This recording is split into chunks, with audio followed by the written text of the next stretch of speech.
Swing Edge Pro, the intelligence feed for decisive traders.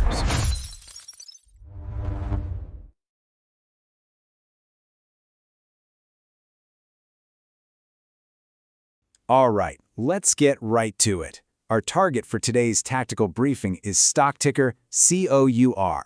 We're on a mission to break down the intelligence and see if we can lock on to a strategic edge. So here's the core question, the real dilemma we're facing. Is Coursera setting up for a killer reversal, or is this whole thing just a trap waiting to snap shut? That's what we need to figure out. Our briefing is broken down into 4 key phases. First up, a target scan on COUR. Then we move to edge detection, digging into the core data. After that, we'll lay out the tactical plan for execution, and finally, we'll wrap it all up with our final briefing. Okay, kicking things off with phase 1, the target scan. Let's get a clear picture of where this asset is sitting on the battlefield right now. So check this out. COUR is in a really tight spot, a critical tactical position. It's hovering just a hair over 6% above its 52-week low. And what's more, it's heading right into its Q4 earnings report. You know, when you're this close to a known price floor, it just ratchets up the tension in the market. Big time. Okay, let's move on. Phase 2, edge detection. This is where the real work begins. We're going to dissect the core intel and see if we can actually find a strategic edge here. Now this is the number you need to burn into your memory, $5.72. That's it. That's the absolute 52-week low. For our purposes, that is the line in the sand. It's the ultimate support level we've got to watch. But it gets even more interesting. Look at the pattern that's forming right at this support zone. We're seeing a textbook triple bottom. You know, that classic reversal pattern. Look, you can see it clearly. 3 distinct times the price came down and tested this floor and bounced. That tells you something important. Buyers are stepping in and defending this level again and again. So you have to ask, who are these buyers holding the line? Well, a huge chunk of them are the big players. We're talking institutional ownership of almost 88%. Think about that. Nearly 88% is owned by major funds.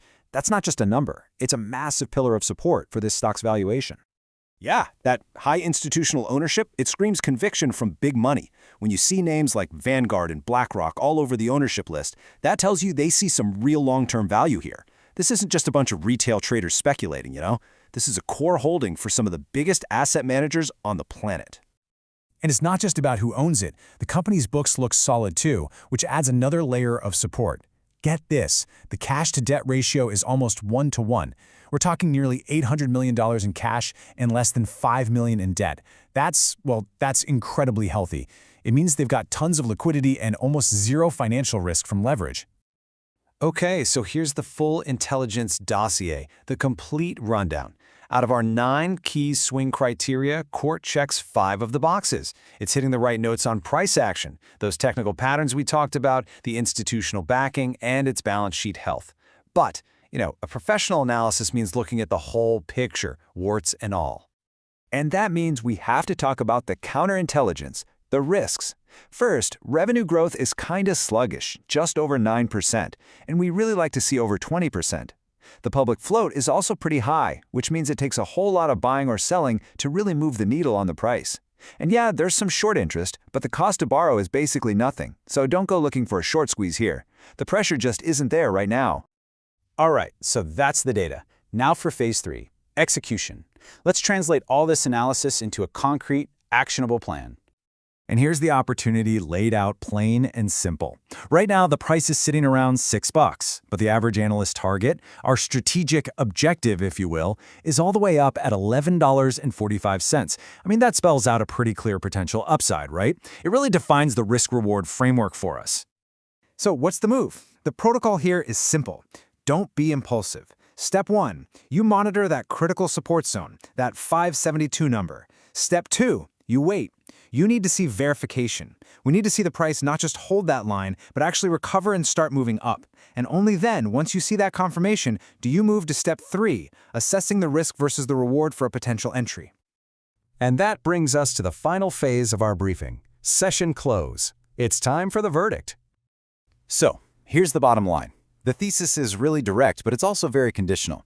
Yes, COUR looks like a candidate for a triple bottom swing trade, but the two most important words here are only if. The entire play, the whole strategy hinges on that critical support level holding strong and the price action giving us confirmation of a recovery.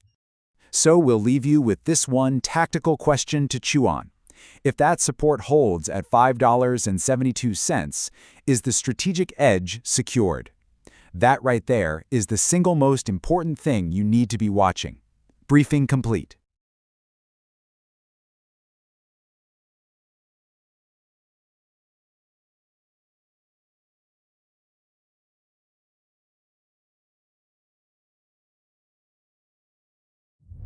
Swing Edge Pro, the intelligence feed for decisive traders.